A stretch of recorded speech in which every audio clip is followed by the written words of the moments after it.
Tomorrow is the 75th anniversary of a trend-setting engineering feat here in the Commonwealth that even made the pages of Scientific American.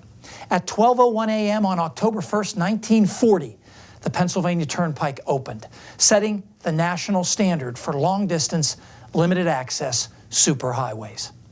In part, the Turnpike owes a thank you to an attempt by railroad magnate William Vanderbilt and businessman Andrew Carnegie in the 1880s to build a railroad across southern Pennsylvania.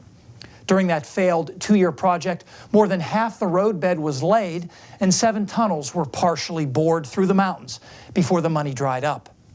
50 years later, during the Great Depression, FDR's New Deal funded construction projects to create jobs.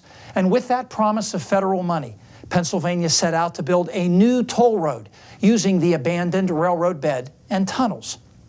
The original roadway stretched 160 miles from just west of Harrisburg to just east of Pittsburgh. Ground was broken in October 1938. 15,000 workers were hired. The plan was to finish in just 20 months by May 1940. The 7 tunnels, 2 lanes wide with a combined length of almost 7 miles, were particularly challenging. Typically just a few tens of feet were bored per day.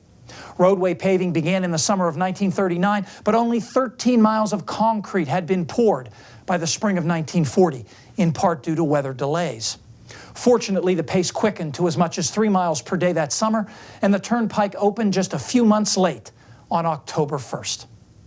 The original toll was $1.50 one way from Irwin to Carlisle, a 2.5-hour drive on the new road, half the time it took on the other major road across southern Pennsylvania at the time, Route 30, the Lincoln Highway, which was stop and go through many small communities and involved a cumulative climb of 13,000 feet. In contrast, the tunnels on the Turnpike reduced the total climb to less than 4,000 feet, with grades no more than 3%, greatly reducing the danger from icy or snowy slopes. There were other innovations as well. The Turnpike was the first highway in the U.S. where traffic could move at top speed over its entire length, with no cross streets, crossing railways, or traffic lights.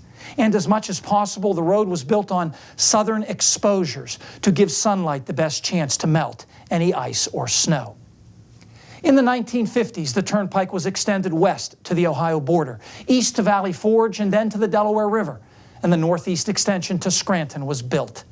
In the 1960s, an additional tube was bored at 4 of the tunnels, while the other 3 tunnels were bypassed, making the entire length of the highway at least 4 lanes wide.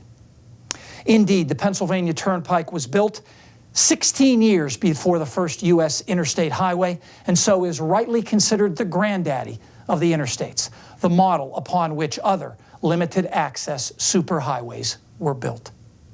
Fred is back next with the extended forecast.